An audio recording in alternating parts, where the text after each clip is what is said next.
I saw someone ask, why is it that racism is starting to be ramped up?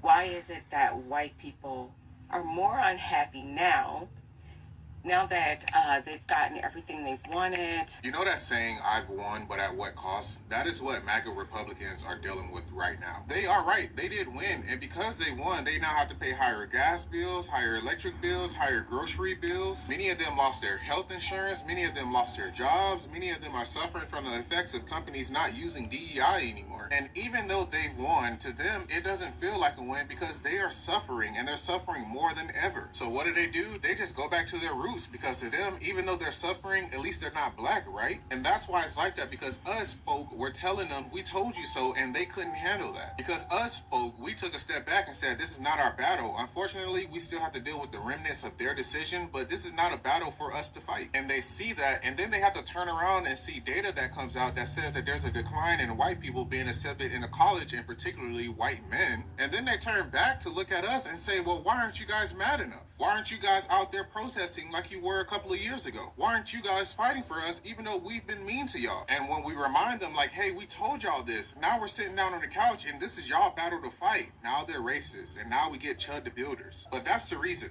They have won.